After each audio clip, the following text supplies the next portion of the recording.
The age of piracy, spanning roughly from the late 17th century to the early 18th century, was an era when buccaneers and privateers ruled the seas, embarking on daring adventures and bold exploits. But what exactly ignited this golden age of piracy? The answer lies in a mix of factors: the rise of maritime trade, the expansion of European empires, and the Caribbean's transformation into a hotspot for treasure and trade routes. As European nations vied for global dominance, many turned to privateers, essentially legalized pirates, authorized by governments to attack enemy ships and seize their cargo. This brings up a key question. How did privateering differ from outright piracy? The main difference was that privateers operated under a government-issued letter of marque, giving them legal permission to raid enemy vessels, while pirates acted independently and faced harsh penalties if caught.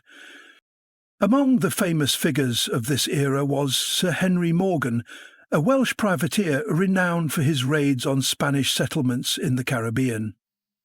His daring exploits brought him great wealth and legendary status, turning him into a folk hero.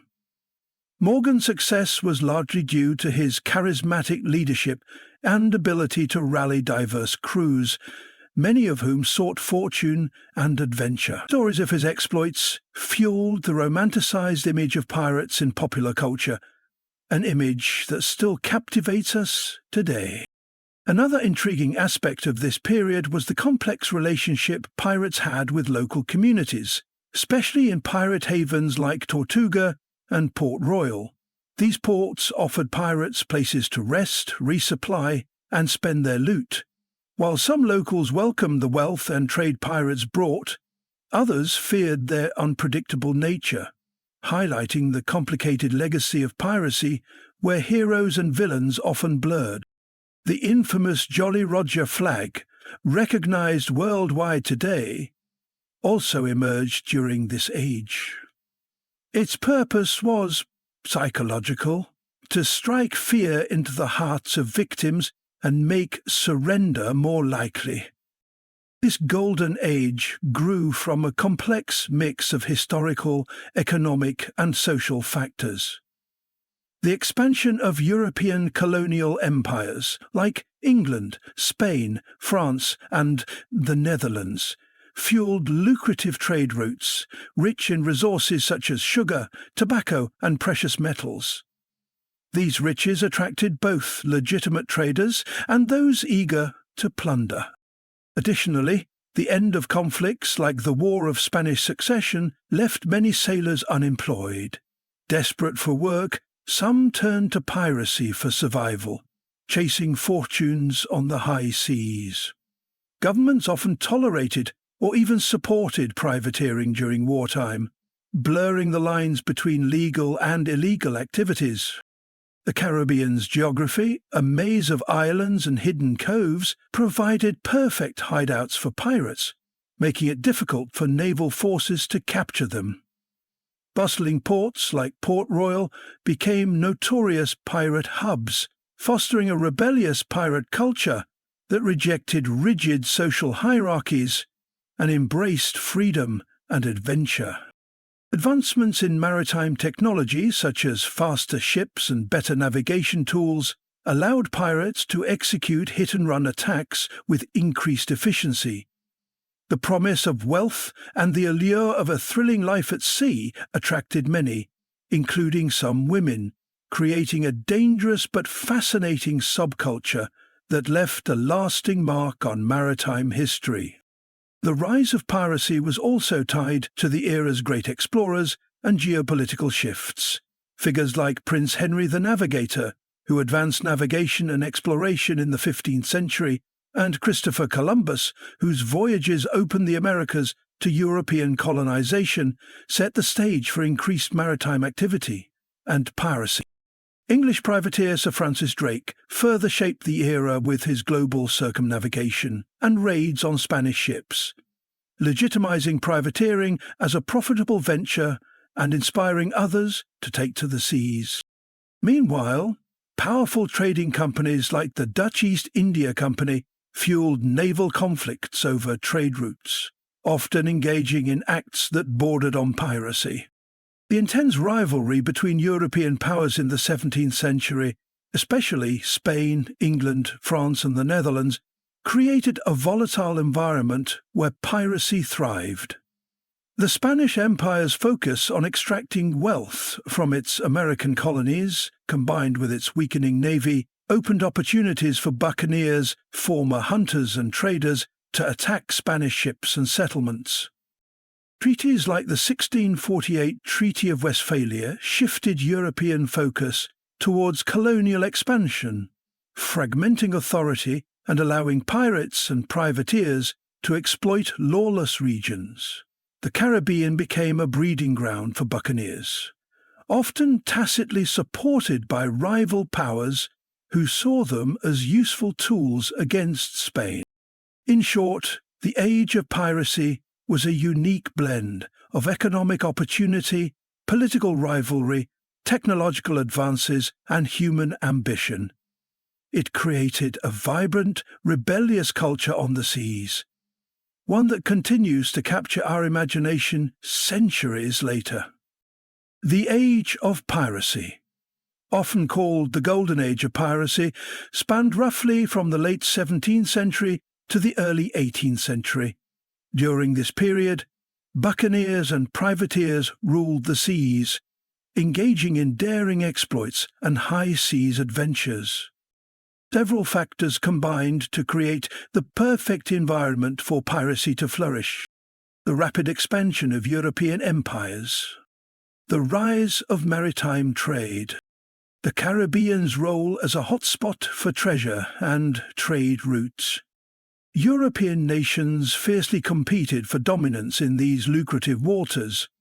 Many turned to privateers, essentially legalized pirates, who had government-issued letters of marque authorizing them to attack enemy ships and claim their cargo.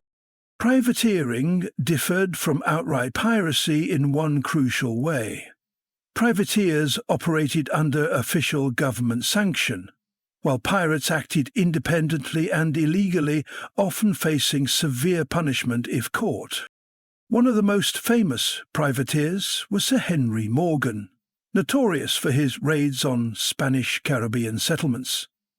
His charismatic leadership helped him rally diverse crews of fortune seekers and adventurers, and his daring exploits turned him into a folk hero. Pirate havens and community relations. Pirates found refuge in pirate havens like Tortuga and Port Royal, where they could rest, resupply, and spend their loot. Local communities had mixed reactions. Some welcomed the economic boost, while others feared pirates' unpredictability. This duality blurred the lines between heroes and villains, creating a unique social dynamic. Pirates flew the Jolly Roger flag to intimidate their victims psychologically, signaling that resistance would be met with no mercy. The age of piracy emerged from a complex mix of historical, economic, and social factors. The expansion of European colonial empires, Spain, England, France, and the Netherlands, created vast trade networks filled with valuable resources like sugar, tobacco, and precious metals. The end of European wars, such as the War of Spanish Succession, left many skilled sailors unemployed, pushing some toward piracy as a means of survival. Governments often turned a blind eye to piracy when it suited their political and economic interests. The Caribbean's geography, with its maze of islands and hidden coves, provided perfect hideouts for pirates. Maritime technology improvements enabled pirates to carry out fast, effective hit-and-run attacks. The role of maritime exploration. Explorers like Prince Henry the Navigator and Christopher Columbus paved the way for European expansion, opening new trade routes and increasing opportunities and conflicts at sea. Famous privateers such as Sir Francis Drake further blurred the line between exploration, privateering, and piracy. The term buccaneer originated from the French word boucan, relating to a method of cooking meat used by early Caribbean settlers. Initially hunters and traders, buccaneers became raiders, targeting Spanish ships, amid intense rivalry between European powers for control of the Americas. Pirates were motivated by a complex mix of economic opportunity, quick riches from valuable cargo, social factors, the promise of freedom and autonomy, contrasting with harsh naval hierarchies, adventure and rebellion. The romanticized pirate image appealed to those marginalized by society. The camaraderie aboard pirate ships, which often practiced democratic codes of conduct. By the 18th century, stronger naval forces and increased law enforcement gradually diminished piracy. However, the colourful legacy of the age of piracy remains vivid in popular culture. Stories of buried treasure, pirate flags, and legendary figures like Blackbeard continue to capture imaginations worldwide. The Caribbean Sea in the late 17th and early 18th centuries was a hotbed of piracy, fueled by the chaotic political landscape and lucrative trade routes crisscrossing the region. European colonial powers, Spain, England, France, and the Netherlands, competed fiercely for control, leading to increased maritime conflict and opportunities for pirates and privateers alike. Buccaneers and pirate havens. Buccaneers took advantage of weak naval enforcement and established bases in places such as Tortuga and Port Royal, which became infamous pirate hubs. These bases provided safe havens where pirates could plan raids, share resources, and build communities of like-minded adventurers. Letters of marque, legal documents issued by governments authorizing privateers to attack enemy ships, blurred the line between lawful privateering and piracy. Motivations behind piracy. Several intertwined factors motivated individuals to turn to piracy during the so-called Golden Age of piracy. Economic opportunity. Many were lured by the promise of quick wealth through the capture of valuable cargo like gold, silver, sugar, and rum from merchant vessels. Escape from hardship, poverty, limited opportunities, and harsh conditions in naval or colonial service pushed many to seek freedom and adventure on the high seas. Social and political factors. The rigid hierarchy and discipline aboard naval ships contrasted sharply with the relatively democratic, egalitarian structures pirates created on their vessels. Romanticized image. Pirates were often celebrated as rebellious folk heroes defying authority, which attracted those marginalized in society. Prominent pirates of the era. Sir Henry Morgan, known for daring raids, including the sack of Panama City in 1671, earning him a knighthood. Edward Teach, famous for his terrifying image and blockade of Charleston, South Carolina, in 1718. Bartholomew Roberts, Black Bart, capturing over 400 ships before his death in 1722. William Kidd, Captain Kidd, started as a privateer, eventually captured and tried in England. Privateering versus privateering was a government-sanctioned form of maritime warfare, legitimized through letters of marque. Piracy involved unauthorized robbery and violence at sea. Privateers operated within a legal framework, targeting enemy ships during wartime with official backing, while pirates were outlaws, attacking any ship regardless of nationality. The economy, heavily reliant on trade, created opportunities for both legal merchants and pirates alike, leading to a complex relationship where pirates often became part of the local economy.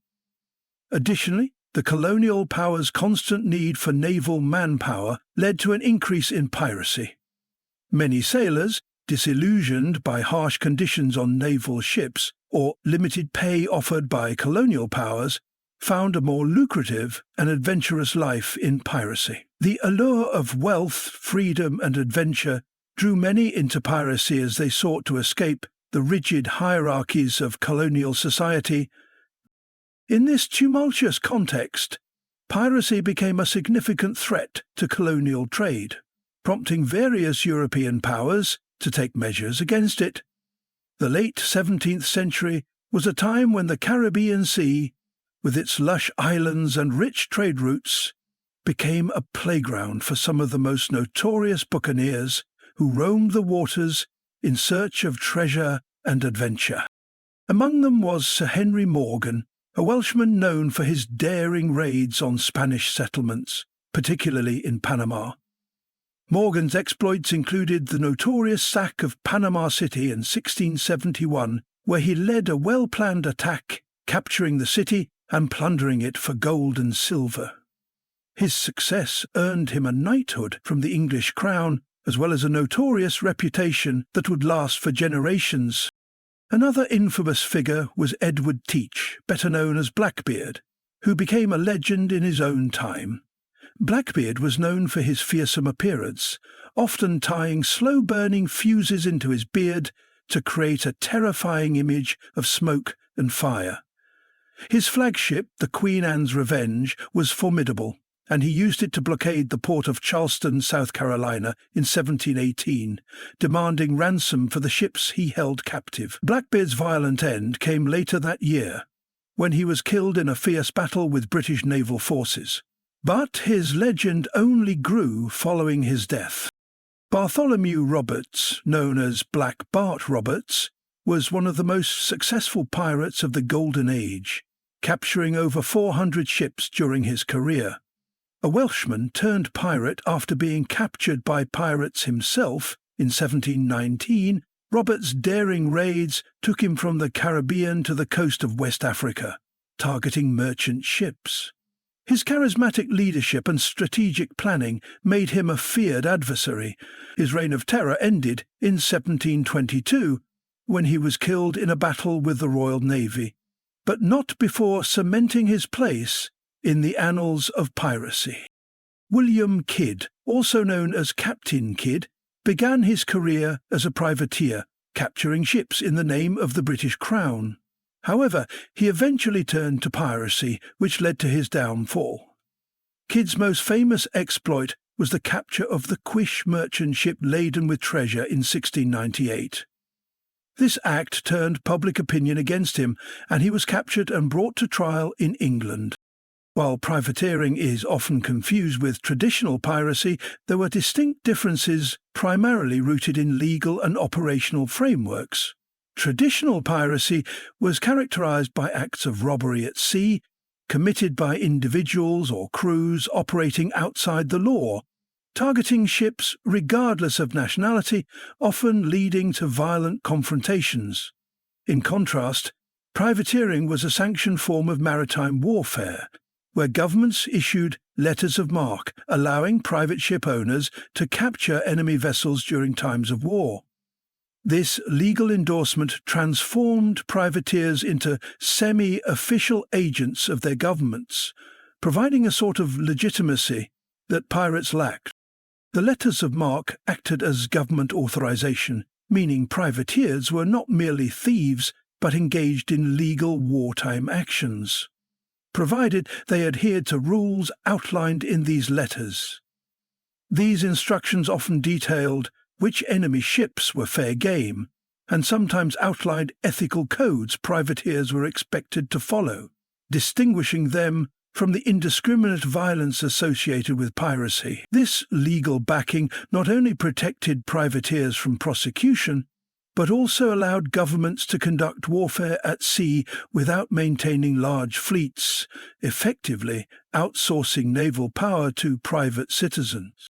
Economic incentives were significant, as privateers could keep a portion of the spoils captured from enemy vessels. This led to the rise of many wealthy individuals engaged in privateering, especially during the 16th to 18th centuries, when European nations were embroiled in various overseas conflicts.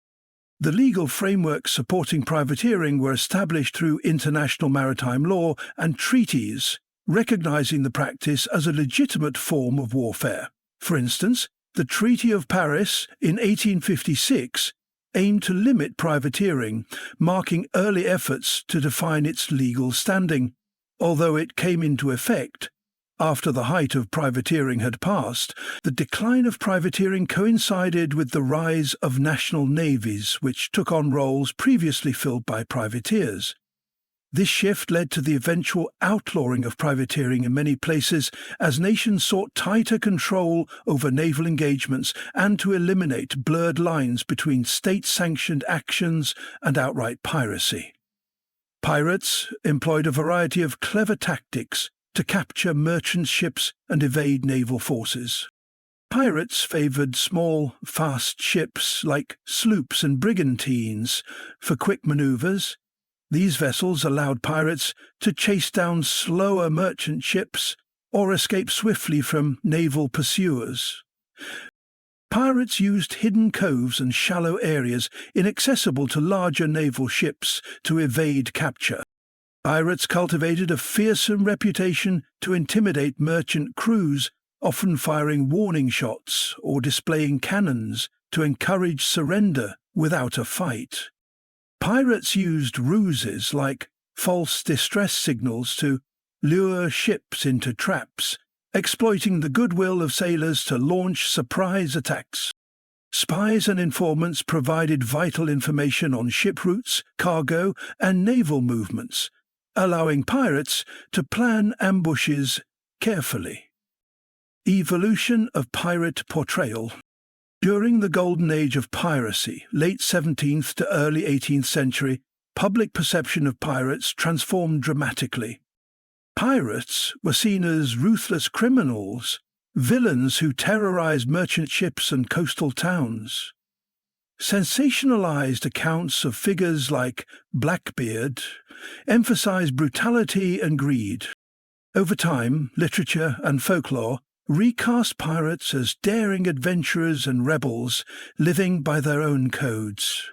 Works like Treasure Island contributed to the image of pirates as charismatic outlaws, with a sense of camaraderie and honor. Stories of hidden treasure, pirate maps, and mythical sea creatures captured the public imagination. Iconic pirate imagery, eye patches, wooden legs, flamboyant clothing became popular through theatre and later film. Women in piracy. Contrary to popular belief, women played significant and often fearless roles in piracy. Anne Bonny and Mary Read disguised themselves as men to fight alongside male pirates. Both were infamous for their bravery and defiance of societal norms. Qingxi commanded hundreds of ships in the early 19th century, uniting pirate factions and negotiating with governments, proving her strategic and diplomatic skills. Many women served as pirates, strategists, lookouts, and support crew, often challenging gender roles and carving out autonomy in a male-dominated world. Impact of the Treaty of Utrecht, 1713. The Treaty of Utrecht reshaped European colonial power and maritime control. Britain gained key colonies like Newfoundland and the Hudson Bay area, strengthening its naval power. The decline of Spanish power, Spanish influence in the Caribbean, waned, weakening its control over treasure fleets and coastal defences, which opened opportunities for pirates and privateers. Britain, France, and others militarized Caribbean waters, focusing on protecting trade routes and suppressing piracy. Some privateers, out of work after the war, turned to piracy, but this was eventually curtailed by harsher laws and naval crackdowns. By the 18th century, the Royal Navy became a dominant force against piracy. The Navy increased ships and deployed specialized patrols in piracy hotspots, like the Caribbean. Acts of grace.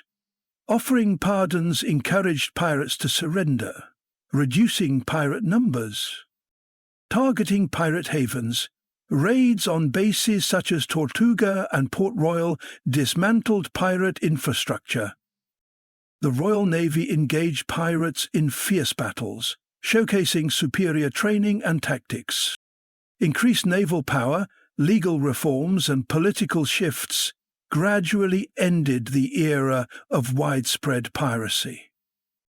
During the late 17th and early 18th centuries, piracy in the Caribbean became deeply influenced by the growing competition among European powers and the American colonies. The Royal Navy aimed not only to enforce laws, but also to assert dominance in the region, forcing pirates to adapt by moving to remote areas or forming alliances with rival powers. The War of Spanish Succession, 1701-1171, intensified piracy by creating chaos and instability. Many sailors, left unemployed by the war, turned to piracy for survival. Governments issued privateering licenses, legally allowing private ships to attack enemy vessels, but the line between privateers and pirates often blurred. After the war, many privateers continued piracy without authorization, leading to the golden age of piracy, with notorious figures like Blackbeard terrorizing the seas. The rise of British naval power made piracy riskier, but the influx of former privateers kept piracy thriving.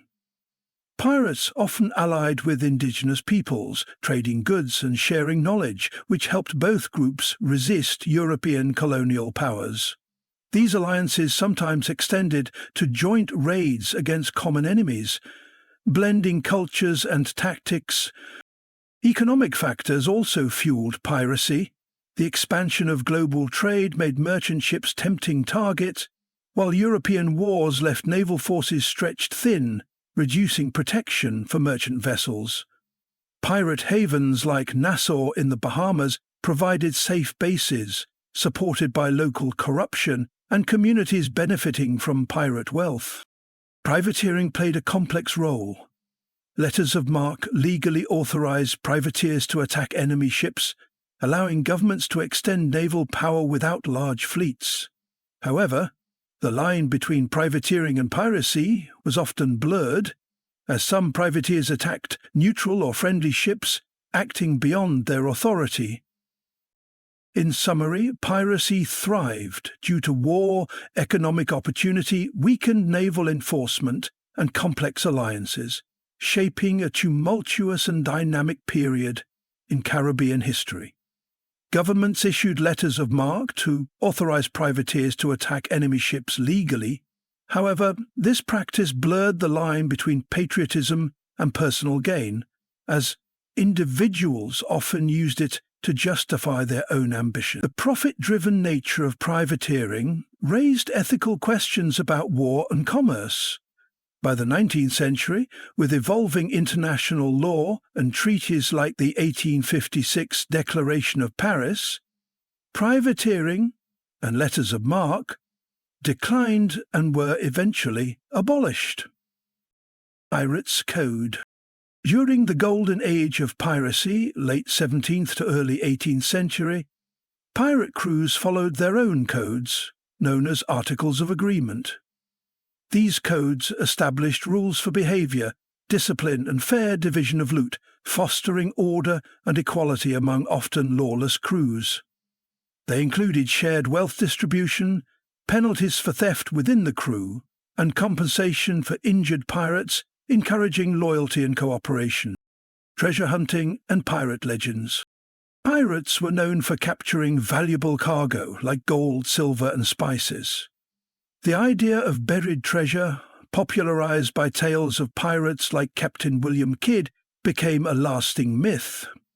Stories of hidden loot, treasure maps, and cursed riches were fueled by legends and later romanticized in literature and film. blurring fact and fiction. While few pirates likely buried treasure, these myths inspired generations of treasure hunters. Punishments for pirates. Captured pirates faced harsh punishments, most commonly execution by hanging, often in public as a warning. More brutal methods, such as being drawn and quartered, were reserved for the worst offenders. Some pirates faced imprisonment while awaiting trial.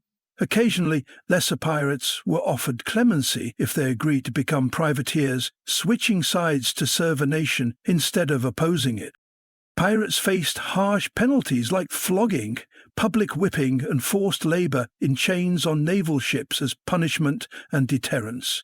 However, some pirates negotiated freedom or reintegrated into society, especially if they had valuable information or connections. Colonial governors sometimes pardoned pirates during sailor shortages, showing the complex nature of piracy, where criminals could also be useful allies. Golden Age of Piracy. From the late 17th to early 18th century, piracy flourished across the Caribbean, Americas, and Indian Ocean, with infamous pirates like Blackbeard and Bartholomew Roberts. But piracy declined due to several key factors: stronger navies, European powers such as Britain, France, and Spain increased naval patrols, hunting pirates, and making it harder for them to operate safely. Post-war changes. After wars like the War of Spanish Succession, many sailors returned to civilian life, reducing the number turning to piracy. Governments cracked down with stricter laws and bounties. Economic growth. Expanding legitimate trade and colonial economies made piracy less profitable as secure trade routes and business opportunities grew. Changing public opinion. Pirates' romantic image faded as their attacks disrupted commerce and brought violence to coastal towns, leading to public support for anti-piracy measures. Naval battles and anti-piracy efforts. Navies formed alliances and deployed well-armed ships to protect trade routes and capture pirates. Notable events, like the death of Blackbeard in battle, showed naval power's effectiveness. Merchant ships travelled in convoys with naval escorts, and ports increased security, making piracy riskier and less rewarding. Piracies in culture. Initially, pirates were seen as rebels and folk heroes fighting oppression. Over time, their brutality and threat to commerce shifted views, and governments labelled them criminals. Privateers, state-licensed pirates. Blurred lines further, acting as both allies and outlaws, depending on the political climate. As privateering commissions began to garner more favourable public opinion, they were increasingly seen as serving national interests, fighting rival nations and protecting vital trade routes. This perception made privateers more palatable to the public, who could view them as patriotic figures rather than mere criminals. The distinction between pirates and privateers became even more pronounced during wartime, when privateering was often sanctioned as a legitimate act of warfare. Privateers were seen as heroes defending their homeland, while pirates were increasingly depicted in literature and art as villains.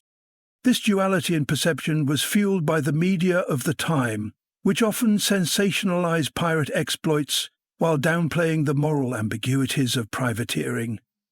The public's fascination with the pirate lifestyle persisted, but was now coupled with fear and disapproval as more stories emerged about the violence and chaos piracy caused. By the late 17th and early 18th centuries, this shift solidified the view of pirates as outlaws, while privateers were regarded as legitimate agents of their nations, leading to a significant decline in popular support for piracy. The Enlightenment and changing views on piracy. During the Enlightenment, a period of intellectual and philosophical development in the 17th and 18th centuries, views on piracy and lawlessness underwent profound transformation.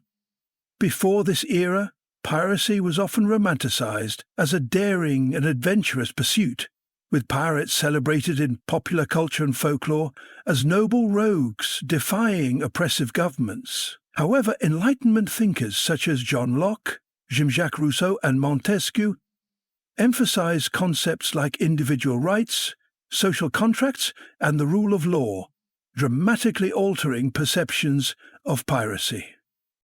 The Enlightenment fostered a belief in rationality, reason, and the importance of organized society. Lawlessness, including piracy, was increasingly viewed as a threat to social order and civil authority. Philosophers argued that societies could only thrive when individuals adhered to established laws designed to protect the rights and freedoms of all.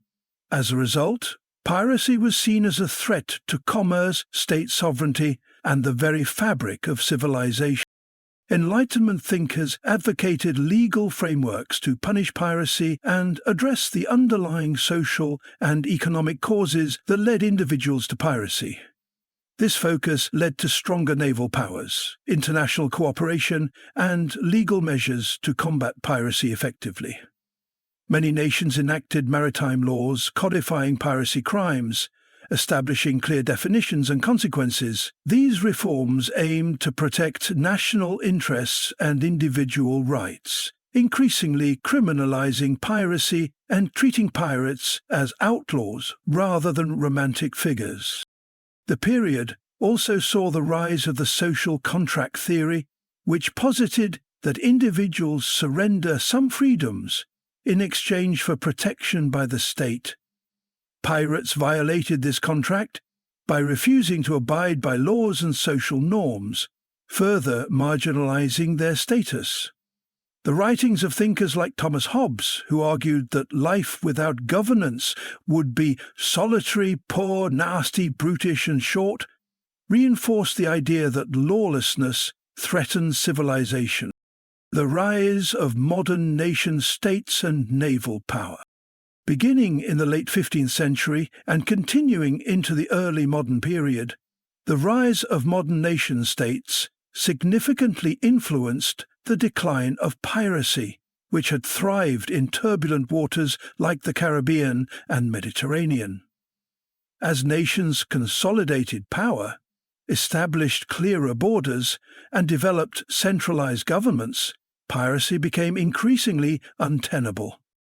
Powerful navies emerged from countries such as Spain, England, and France, investing heavily in maritime security. These fleets patrolled waters, hunting down pirates, and protecting trade routes as tools of imperial expansion. The existence of such navies made piracy increasingly dangerous, with swift retribution for those caught. Moreover, legal frameworks and international laws transformed maritime activity. Nation-states enforced laws that made it difficult for pirates to find safe havens, collaborating across borders to pursue and prosecute them. The rise of national identity also played a role, as citizens grew loyal to their countries rather than to freebooters roaming the seas. Piracy became less appealing as an act against one's own nation. Trade companies such as the British East India Company and the Dutch East India Company further changed the economic landscape. Granted charters by their governments, these companies operated quasi-governmental powers, including armed fleets protecting against piracy. Their resources and firepower outmatched pirate crews, discouraging piracy and encouraging former pirates to seek legitimate trade opportunities instead. Economic and social impact of piracy. During the so-called Golden Age of piracy, from the late 17th century onward, piracy deeply affected maritime trade and international relations. Pirates created fear among merchants and shipping companies, leading to increased insurance costs and higher prices for goods, as traders sought to protect investments. Governments responded by establishing naval patrols and forming alliances to combat piracy, fostering international cooperation for collective security. Piracy also disrupted local economies, especially in the Caribbean and the Barbary Coast, as traders rerouted shipping lanes to avoid high-risk areas. This shift affected regional economic stability and trade patterns. The inability of certain colonial powers to protect their trade interests weakened their influence, contributing to their decline. Diplomatic tensions arose as nations blamed each other for harboring or failing to control pirates. This sometimes led to military engagements or treaties aimed at suppressing piracy, altering the balance of power among nations. For example, the British Royal Navy's aggressive campaign against Caribbean piracy sought both to protect British trade and to assert dominance over rival European powers. Privateering and the blurred lines of legitimacy. The long-term effects of piracy included the rise of privateering, where governments licensed private individuals to attack enemy ships. This practice blurred the lines between piracy and legitimate warfare, augmenting naval capabilities but complicating international relations due to ambiguous legality. Piracy's influence on naval warfare and intelligence. Piracy shaped naval warfare tactics in the 18th century as European powers expanded empires across the oceans. The lucrative Caribbean trade routes attracted pirate attacks, forcing navies to adopt aggressive patrolling, smaller, faster ships, and convoy systems escorting merchant vessels. These tactics increased protection and allowed naval forces to concentrate power against pirates. Pirates' hit-and-run tactics, relying on speed and surprise, influenced naval commanders to adopt more fluid and dynamic combat styles. Naval intelligence and reconnaissance improved as well, with spies and lookout posts gathering critical information on pirate movements. Pirates operated in secret, relying heavily on intelligence networks. They gathered information through local informants such as fishermen, dock workers, and disgruntled sailors. Coastal communities sometimes had symbiotic relationships with pirates, benefiting from the influx of goods and wealth and providing valuable information. Pirate crews shared intelligence across the Caribbean and beyond, exchanging news of targets, naval locations, and escape routes through informal but effective communication networks. When pirates seized a merchant ship, they didn't just take its cargo, they often interrogated the crew to gather crucial intelligence. This information gave them insights into other potential targets and naval defenses in the area, fueling a continuous cycle of information gathering that kept their operations running smoothly. Sometimes pirates went even further by flying false flags, disguising their ships to trick merchant vessels into approaching them. This tactic allowed pirates to scout their targets carefully, maintaining the element of surprise for their attacks. Navigation was another vital skill for pirates. Many were expert navigators who used stars, wind patterns, and ocean currents to their advantage, while others relied on maps and knowledge passed down through generations of seafarers. These maps often highlighted safe harbors and dangerous zones, helping pirates avoid naval patrols and navigate unpredictable waters. During the 18th century, piracy became a major concern for the British government, especially in its colonies where lawlessness thrived amid the vast seas. Initially, piracy was viewed somewhat leniently because pirates often targeted rival nations, indirectly benefiting British interests. But as piracy escalated, the government responded with more stringent measures. The British Navy increased patrols across the Caribbean and other key trade routes, tasked with capturing pirates and protecting merchant ships. naval enforcement was especially crucial during wartime, when piracy typically surged. In addition, the government offered pardons to pirates who surrendered voluntarily, hoping to reduce their numbers. To strengthen the fight against piracy, the British passed the Piracy Act of 1698, which clearly defined piracy and imposed harsher penalties. Admiralty courts, known for their efficiency, handled pirate trials. Colonial governors were empowered with resources and authority to prosecute pirates, and bounty systems incentivized private citizens to assist in pirate capture efforts. Colonial governments themselves took action, forming militias or recruiting local citizens to defend against pirate attacks. Ports, like Jamaica's Port Royal and Barbados, which were critical trade hubs, faced heavy pirate activity and thus adopted aggressive anti-piracy policies. Despite these efforts, piracy remained a persistent threat throughout the 18th century, deeply impacting the economies of colonial powers.